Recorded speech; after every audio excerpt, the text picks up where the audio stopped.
السلام عليكم ورحمة الله وبركاته. ازيكم حبايبي؟ عاملين ايه؟ اهلا بكم في قناتي نكهة البيت طعم وريحة. النهاردة هعمل معاكم وصفة حلوة بس سهلة وسريعة، حلوى الموز. انا سميتها حلوى الموز الصراحة عشان بتاخد شكل الموز.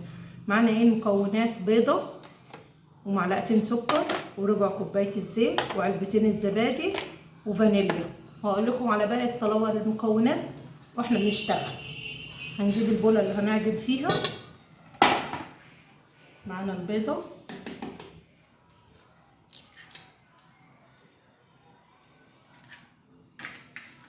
نفتح الزبادي،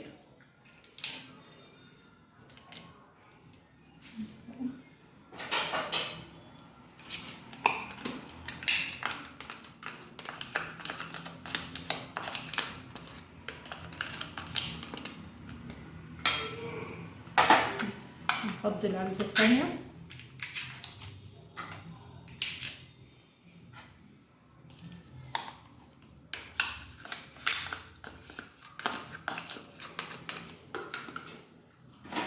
ومادام في بيض يبقى في فانيليا.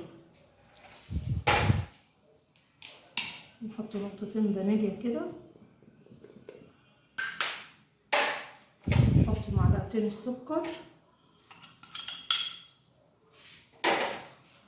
ونبدأ نقلب كده مع بعض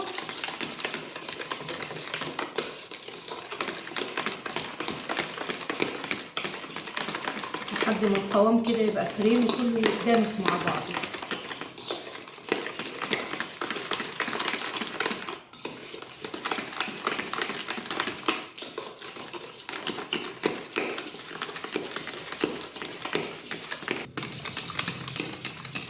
تفضلي تخلطي فيها كده لحد ما ايه، بصي القوام كله يمسك في بعضه كده، هو يتجانس والسكر يدوب في البيض والزبادي.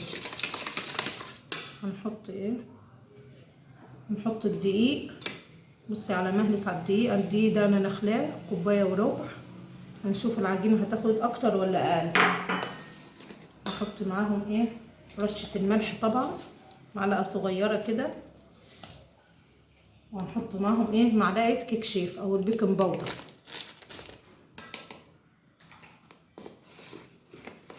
تفضلي تقلبي تعجنيهم مع بعض لغايه ما تلمي معاكي العجينه. ونحط الزيت طبعا،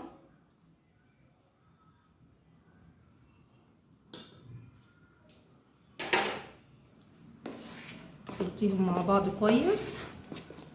لو احتاجت شويه دقيق زودي لها عادي لغايه ما تبقى عجينه متماسكه.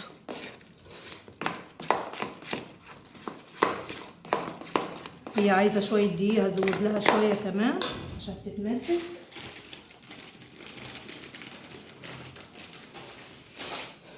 نزود لها شويه.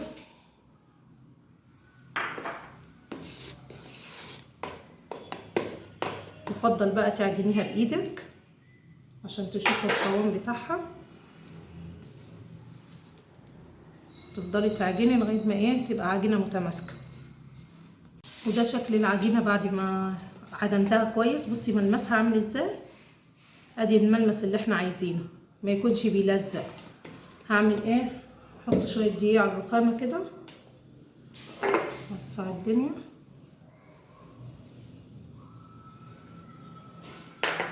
هاخد العجينه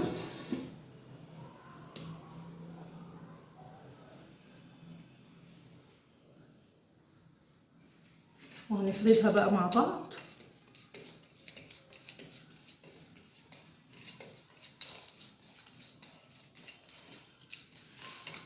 تفضلي افردي فيها لغايه ما سمكها يبقى رفيع خالص.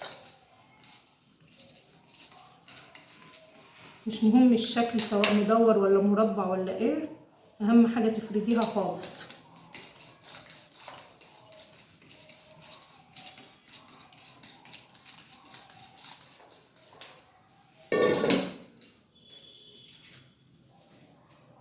رشه الدقيق،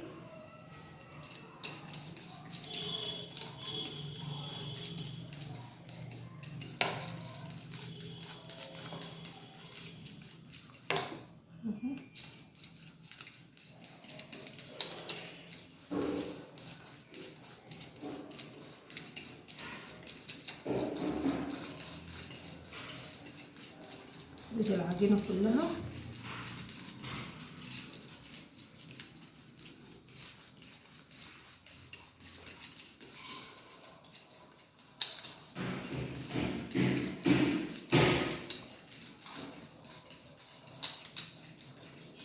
بصي سمكها قد ايه، رفيع قوي. انتي بقى عندك قطاعة، عندك انا لو عندك قطاعة، انا ما عنديش قطاعة، القطاعة بتاعتي مش لاقياها، فانا هعمل بايه، بالطبق عادي يعني. بصي يبقى الشكل ايه، بصي يبقى الشكل عامل زي كده. هتعملي الكمية بتاعتك كلها بنفس المنظر.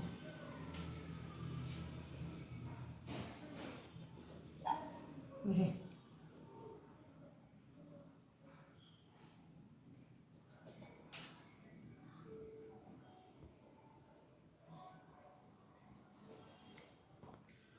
ودي شكلها بعد ما قطعتها. بصوا بقول لكم ليه حلوى الموز واخده شبه الموز كده اهو، او الهلال. قطعت الكميه دي كلها، بعد كده ايه، هنقليها على النار في زيت. انا حطيت طاسه الزيت وهنقلي مع بعض الايه. هنحط شويه من الكميه اللي احنا عملناها.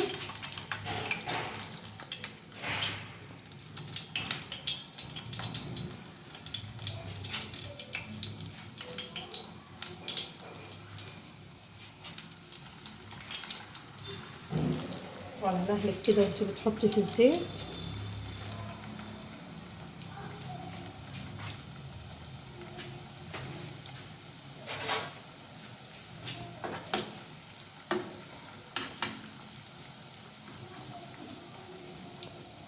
بصي اتنفخت ازاي، بصي اهي.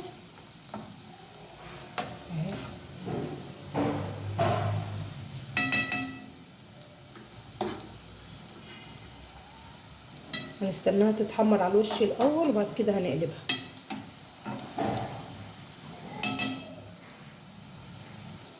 اديني بقلب فيهم بعد ما احمر الوش الاولاني،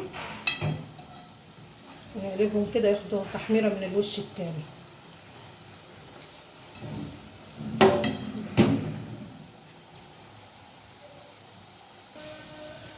انا بقى هبدا اطلعهم.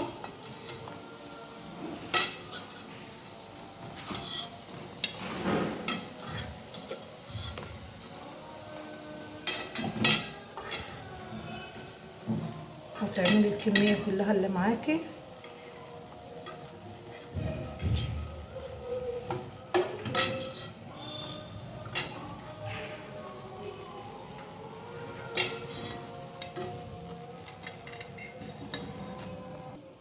دي شكلها بعد ما خرجت من الزيت. بصوا التحميره بتاعتها. حطيت عليها مربى، دهنتها بالمربى وحطيت عليها جوز الهند. وهوريكم واحده كده معايا اهو. حط جوز الهند كده، هتاكلي احلى حلا ان شاء الله، هيعجبك. شوفي